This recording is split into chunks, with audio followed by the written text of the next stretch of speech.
The first night of finals have finished at the World Aquatics Championships 2025 in Singapore, and the news would be Australia dominate.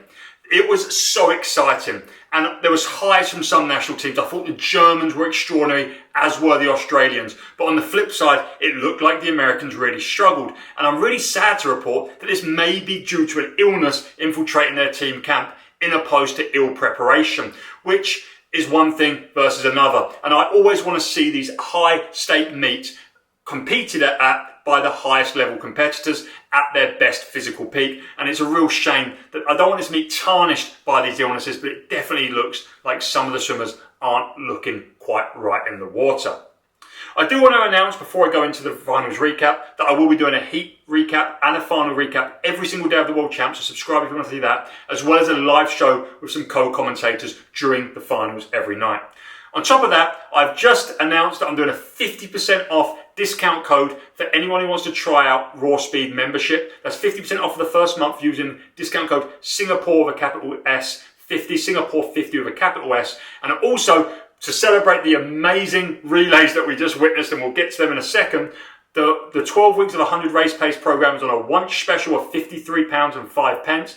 And the second volume, which I literally launched this week, is at an even better discount of £46.53. I call that the Charm Special. Use the links in the description to save money on some awesome training programs right away. But without further ado, we started the night off with the men's 400 freestyle. And after a ridiculously fast 3:42.0 from Sam Short in the heats, he maybe usurped Lukas Martens, the world record holder, as the favourite. The big talk going into this was that we were probably going to get two guys under 340, with only one swim in history being under 340 as of yet, which was Lukas Martens at the Stockholm Open early this year, where he went 3:39 for the world record.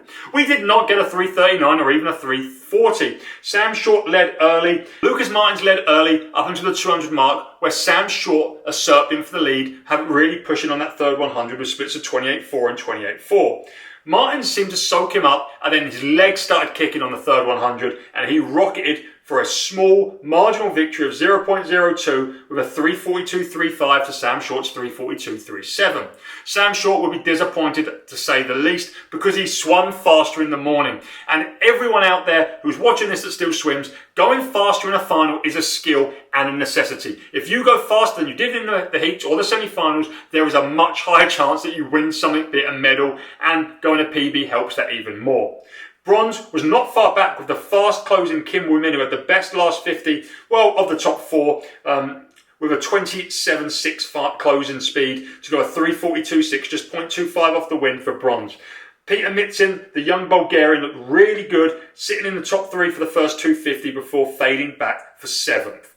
We followed that up with the semi-finals of the women's 100 butterfly, and with Tori Husk pulling out of the mornings, all eyes were on Gretchen, hoping that she was taking it easy in the heats. Sadly to say, she looked heavy in the semi-final, and although she is joint first seed with Belgium's Roos in a 56.07, marginally ahead of Alexandra Perkins, who had a massive PB from Australia with 56.1, and it really was Australia's night.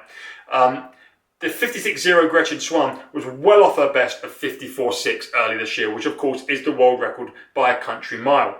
I'd like to think another day of recovery might help Gretchen perform a little bit better tomorrow if illness was the issue, or maybe, and I really hope the case was, that she is just saving it for a great final and not peaking in a semi-final like she has in the past. But the fact that she withdrew from the 4x100 women's freestyle relay final does make me think that she has possibly been ill, which is a real shame.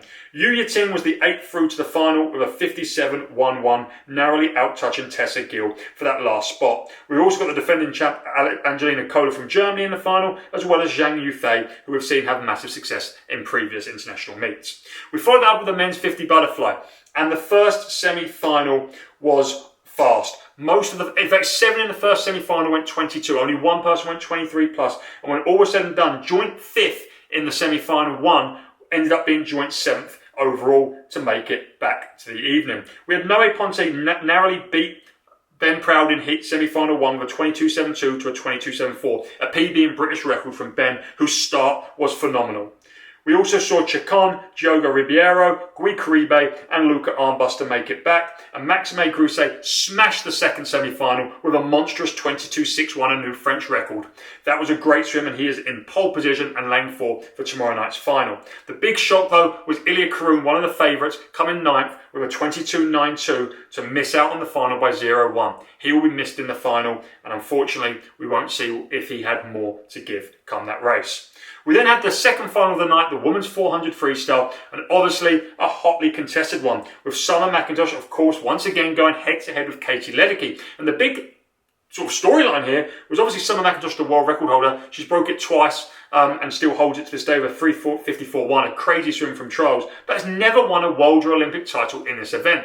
Always adding when it gets to the event and coming up short to some of her competitors, most notably Ariane Titmus, who was not competing in this race as she has taken a post-Olympic year break. Summer led from start to finish. She looked like she was gliding over the surface, and Lani went out fast with her, and did finish with a PB of 3:58.87 for Lani Pallister, but that was only enough for 4th.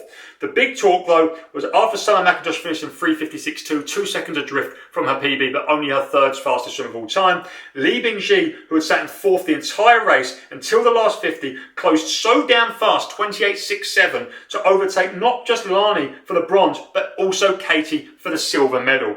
That meant we had a finished podium of Summer 3:56.2, an Asian record of Bingjie Lee 3:58.2, and then a PB from Bingjie, and then a 3rd place finish from Katie Ledecky in 3:58.4. That then moved us on to the men's 100 breaststroke semi-finals. And in the men's 100 breaststroke semi-finals, we did have a little bit of drama, controversy, most notably because the Olympic champion Nicola Martineggi did get disqualified in the second semi-final, but then was reinstated for second seed going into the final with a 58.6. Chin Hyang was by far the dominant force, 58.2, the best he's looked since 2023 when he swept the breaststrokes and set the 200 breast world record. He looked comfy after the race, nose breathing. He went out in 7.1, come back in a very fast 31.0, the fastest last 50 of the entire semi-final, with the exception of Taku Taniguchi of Japan, who come 14th, who went out in 28.7 but did close in 30.8. So in the final, Chin will be the fastest finisher.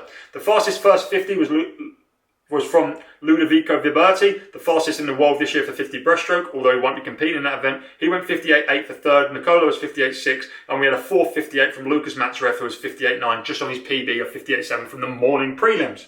Josh Matheny made it back for America, and Kirill Pagoda, who was the fastest in the heats with 58.5, just about made it back with a 59.3. And what I'm hearing is 9th place finisher Daniel Semenov will have an outside lane, because he originally was announced to be in the final, and then when they reinstated Nicola Martineggi, they said he could still swim. Unfortunately, my good friend Ilya Shimanovic did not make the final, missing out by 0.05, and Gregory Butler from GB swam a new PB of 59.5. We then had Summer McIntosh back in action for the women's 200 IM, and it was all about her. She won the first heat by basically 4 seconds. It was absolute destruction. She went 2:07.3, 1.6 of her PB and world record, but no one was even close to her the entire race. It was kind of crazy. The reality was that the second semi-final had to be much quicker, and it was. We didn't see anyone else under 2:10 in the first semi-final, but we did get 3 more sub-2:10s in the second semi-final. The big miss was Tara Kinder of Australia, who after a 2:09.5 to have first seed into the semi-finals in the heats, added basically 1.7 seconds to go 2:11.2 and come 12th. The cut-off was 2:10.49 from Ellen Walsh, and we did see the 12-year-old Uzidi make it back because she closed in 30.07. That is outrageously quick to go a 2:10.2, which must be a PB, to make the semi-final. Just to clarify, she was born on the 16th of October, 2012. Nastya Gorbenko, who I'm a big fan of and have helped coach, was making it back in 4th, so it'd be great to see her go on and get a medal tomorrow. And Mio Narita of Japan was 3rd place. That left us with the relays, and the relays were where it was at tonight. They were phenomenal, great watching experience, super fast, super deep. And the women's was the first one up, and it was just crazy. America led off with Simone Manuel with 53.0, turning very fast at 50, but Molly O'Callaghan overtook her on the second 50 to go a 52.7 for the lead. Australia then basically held the lead marginally over America until the last leg, where Tori Husk went against Olivia Wunsch.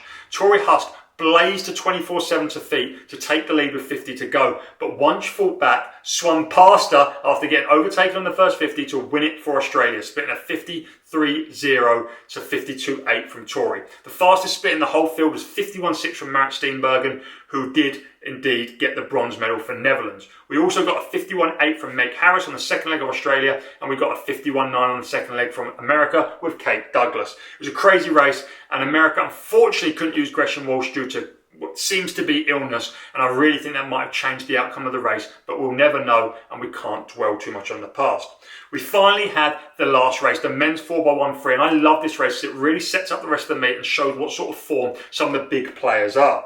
The big excitement for me was, of course, seeing Bingjie lead for the first time, but also I thought America finally had a team to break the world record that has stood since 2008. Their team of Jack Alexi, Patrick Salmon, Chris Giuliano and Johnny Kulo seemed so fast on paper, although I was a little surprised they opted for Kulo over Destin Lasco, who swam very fast in the morning. America led from basically 300 metres of the race. 47.2 lead off from Alexi, 47.0 from Patrick Salmon and a 47.4 from Chris Giuliano. Was under world record pace with 100 to go. And that's when Kyle Chalmers dived in.